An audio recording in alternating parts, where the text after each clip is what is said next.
We live in a world of constant pings, posts, and updates. It's just how things are. But have you ever stopped and thought about the people who are just not there? The ones with no digital trail whatsoever? It's kind of like a modern mystery, and today we're going to unpack the really fascinating psychology behind it. You've been there, right?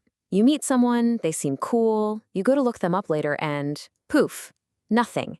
It's a total digital black hole. And, our minds immediately jump to a few conclusions. Yeah, this is pretty much the default assumption, isn't it? We figure they must be super private, maybe a little weird, or, maybe they have something to hide. It's this whole narrative that paints digital silence in a pretty negative light. Okay, but hang on. This is where it gets really interesting. What if we've got it all backward? What if that silence isn't about weakness or secrecy at all? What if it's actually a sign of some serious psychological strength? It turns out, from a psychological perspective, the choice to stay off social media often has very little to do with fear, and a whole lot more to do with a really well-grounded sense of self, one that just doesn't need a constant stream of outside approval. And this is the absolute core of it all, right here: intrinsic self-worth. It's this idea that your value as a person is stable. It comes from inside you. It's not something that skyrockets when you get 100 likes or plummets when a post gets totally ignored. It's just this fundamental confidence that's completely separate from any online feedback. So this intrinsic self-worth thing sounds great, but what does it actually look like in the real world? Well, it's not just some fuzzy idea. It's a foundation that's held up by three very specific psychological pillars. This is how that strength actually shows up. So what are these pillars? They are the mirror effect, impression management, and dopamine independence. Let's break down what each of these really means. All right, first up, the mirror effect. Look, for a lot of us, social media is basically a digital mirror. We post a picture or share a thought, and then we anxiously check for the reflections, the likes, the comments, just to confirm that, yeah, we look good, we're funny, that we matter. But people with that high intrinsic self-worth, they just don't need that mirror. They already know who they are. Their sense of self isn't really up for debate. Next, we've got this super powerful strategy called impression management. Now, this is all based on one simple truth. Every single thing we post is open to interpretation.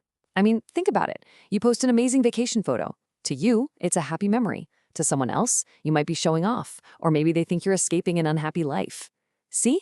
By not posting, these folks aren't hiding. They are consciously controlling their own story.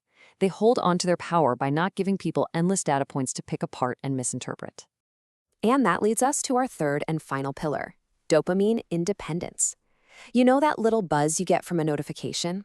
That's a tiny hit of dopamine. It feels good, but it also puts you on this emotional roller coaster, right? The high of a post going viral, the low of being totally ignored. The people who opt out have basically mastered something called stimulus control. Their mood, their emotional state, isn't tied to the random whims of an algorithm. They've just stepped off the ride. So when you put these three pillars together, the mirror effect, impression management, and dopamine independence, a completely different picture starts to form. And it really forces us to redefine what power and confidence even mean in this hyper-connected world of ours. And this lays it out perfectly. It really shows the two opposing mindsets. On one side, you've got this reliance on the digital mirror, where your mood and your whole sense of self are basically outsourced to what other people think. And on the other side, you have a state of intrinsic worth, where your self-esteem is self-contained. It's stable. It doesn't matter what's happening online. So here's the real takeaway. We so often think that being visible means you're influential. But maybe the ultimate status symbol, the truest form of power online, isn't about having millions of followers. Maybe it's about having a sense of self that's so strong you don't need any at all. And that kind of leaves us with one final thought to chew on. In this age where we're all performing all the time, what does our own online behavior actually reveal? Is it a real reflection of who we are, or is it just a carefully constructed performance for that digital mirror? It's definitely something to think about.